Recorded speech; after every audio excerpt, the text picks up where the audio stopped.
After a week of jury selection, today it was finally time for opening statements, and it turns out the prosecution and the defense do not see eye to eye.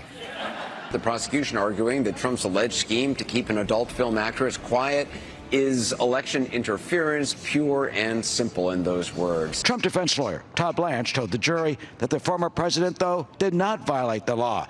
That's right. This is a classic case of the state of New York versus a nuh-uh. Oh, no, we didn't. I think it's pretty clear he did it.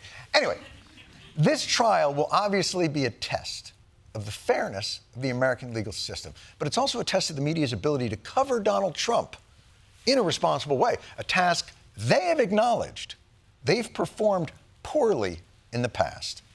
I think to the degree that the media had lessons to learn in 2016, they seem to have been learned. It's irresponsible for cable news networks to give Donald Trump hours and hours of free airtime. Way too much speculation and liberal wishful thinking and attempts to connect dots that did not connect. It's the media's responsibility to not get distracted. I think we were much too busy chasing after shiny objects. All of us have learned some very valuable lessons from the last couple of years in delineating what's significant, what's important. So brave.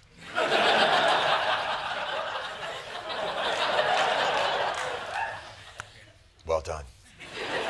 And I think for this trial, we will see the seeds of that introspection bear fruit. Or we will learn that learning curves are for pussies. Here we go. It's on. It's happening. History will be made. Shaping up to be the trial of the century. Maybe the trial of the century. The trial of the century. But just might be the trial of the century. The tax man is here, Donald Trump. He will finally be forced to face the music. The legal walls closing in around Donald Trump. The legal walls are starting to close in on Donald Trump. Yes, this time, Mr. Bond.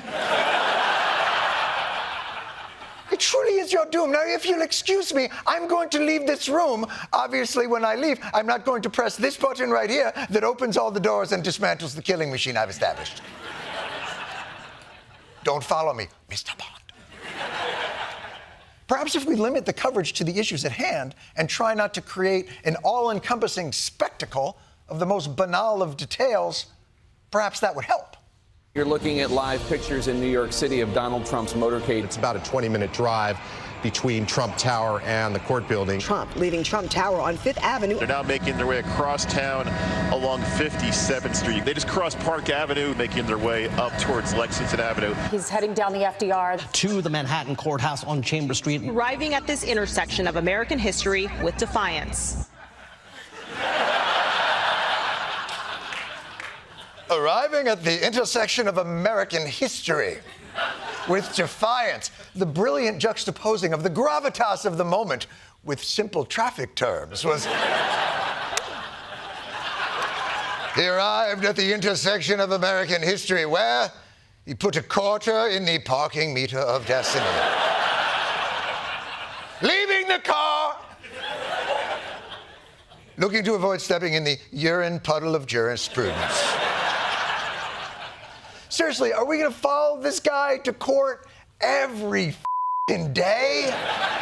Are you trying to make this OJ? It's not a chase. He's commuting.